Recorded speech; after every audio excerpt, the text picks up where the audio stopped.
So we're down here at our front garden.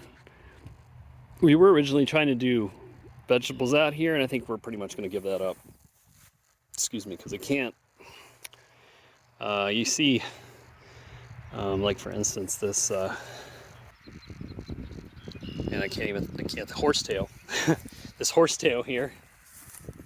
I've dug so much of it out, it's rhizomic, it just goes underground. And this is very clay, and it looks bad clay soil. So, gonna instead focus on using this for perennials and tree nursery.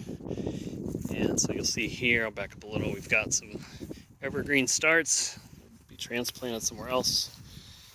Here you'll see more frost damage on our cold hardy kiwi, cold hardy I think means the roots are cold hardy, leaves not so much. So hopefully these will come back. This trellis is brand new. I put this part in for the kiwi this spring, and then this other end here is for grapes. I did that last fall, and we transplanted this grape that we planted in the back because it just didn't really have a good trellis. We'll see if it comes back. I mean, that's a big plant to transplant. I didn't pick a great time to do it because it had already broken dormancy, but it isn't going to work well where it is, so we'll see. And then there's like 4 more new grapes here. A couple of Concord and a couple of Somerset, if I remember right.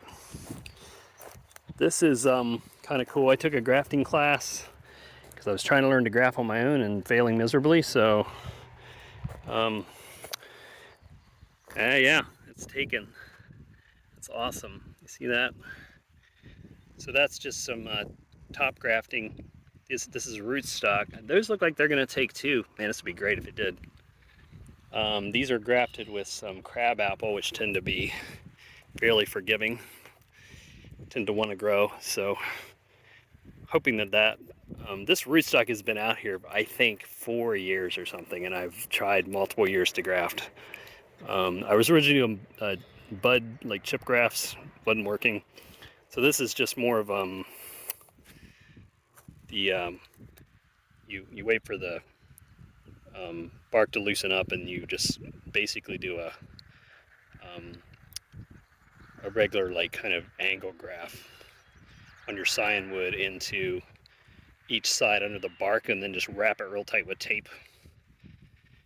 And that seemed to work on those two at least. We'll see. This one looks like it might be. Can't tell if that one's gonna take, but honestly, if I get a few to take, I'll be pretty happy. Not much to see here. If you look back over behind here, we're trying to establish plants in the perimeter. There's a big manure pile. Black gold. So yeah, all along here we got a couple more evergreens, and all of this is new, pretty much. This year we ordered like 50 trees and shrubs from Chief River Nursery this year, so it's a little nuts getting all of them in the ground, but it's some of that stuff you already saw. And then we got some that's actually a red oak that was from an acorn last year. It looks like, once again, didn't like the frost, but I think it's going to come back. Some nannyberry, a couple of paper birches, another nannyberry, and then a red oak here. So basically trying to get more shade, more big trees, start to develop a sense of kind of little micro gardens, clusters, a little more structure, since the property is just a big pasture. One of the things we're thinking about doing is up here on this ridge here, putting in another orchard. We're having a lot of trouble with deer pressure in the back, and that was one of the things our consultants suggested as a good spot. So think about doing that. I'll probably prep it this year and then start on it next year. We'll see.